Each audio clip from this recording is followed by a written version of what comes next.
ရန်ကုန်ကနေလူချင်းမြန်သွားလည်လို့ရတဲ့ရှမ်းပြည်မဟုတ်တဲ့တိုက်ကြီးမျိုးကအရန်လာတဲ့နေရာလေးကိုခေါ်သွားပါမယ်အဆုံးကြည့်ကြည့်ပါပြီနော်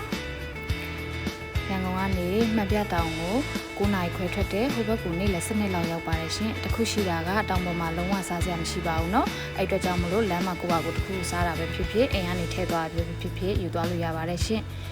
တောင်တက်လန်းနေရအရန်မှတ်ပါတယ်မမောင်းရဲတဲ့လူဆိုရင်လမ်းအချိုးကွေ့နေရမှာသူများတွေကားထားခဲ့လို့မျိုးထားခဲ့လို့ရရပါတော့။ဂီယာကြီးနဲ့တက်တာတောင်မှအရန်မှတ်တဲ့အတွက်ကြောင့်မို့လို့ကားမောင်းကျွမ်းကျင်တဲ့သူတွေနဲ့အတူတူသွားတင်ပါတယ်။ကဲတောင်ပေါ်ကိုရောက်ပါပြီ။မြင်ကွင်းကတော့အရန်ကိုသွားရကြိုးနှက်တယ်ပေါ့နော်။လုံးဝစိတ်မပြတ်စေရပါဘူး။အရန်ကိုရင်သက်ရှုမောပြီးတော့တကက်ရှမ်းပြည်ကိုရောက်သွားတဲ့ vibe မျိုးခံစားရပါတယ်။ကိုရီသွားတဲ့ချိန်တော့နေလေးနည်းနည်းလေးပူတဲ့အတွက်ကြောင့်မို့ဓာတ်ပုံကောင်းကောင်းမရိုက်ခဲ့ရဘူးပေါ့နော်။ဒီရာသီဥတုမှာသွားအရန်ကောင်းပါတယ်။လေတွေအေးပြီးတော့မိုးလေးရွာပြီးတော့ခံစားရတဲ့ feeling လေးကလုံးဝမိုက်တယ်ပေါ့နော်။သွားမယ်ဆိုရင် recommend ပေးပါတယ်အခုမြင်ရတာကတော့သူတို့10ပေါ့နော်အဲ့10ကိုလည်းဒီဖျားတောင်ပေါ်ဆင်းတဲ့ခါကြလို့ရှိရင်10ဘက်ကိုလည်းအလဲဝင်လို့ရပါတယ်10မှာလည်းသူမွမ်းမှန်ထားတယ်ပေါ့နော်ဓာတ်ပုံရမနေရလည်းအများကြီးရှိပါတယ်ရှင်ဒါကတော့အလဲဖြတ်တနေရပါရှင်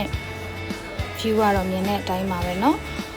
နောက်ဆုံးပုံမှာတင်ထားပြီးတဲ့ရိုက်ချက်လေးကတော့ဒီတောင်ပေါ်ကနေလှမ်းပြီးရိုက်ထားဖြစ်ပါတယ်လမ်းအချိုးအကွေ့ကောက်လေးနဲ့အရန်ကိုလှတယ်ကိုမြင်ရတဲ့ကိုမျက်စိကိုတော့မယုံနိုင်ဘူးပေါ့နော်ရန်ကုန်လိုနေရာမျိုးဒီလိုနေရာမျိုးမှာဒီလိုမျိုးရှုခင်ရှိသေးတာလားဆိုပြီးတော့လုံးဝအံ့ဩပါတယ်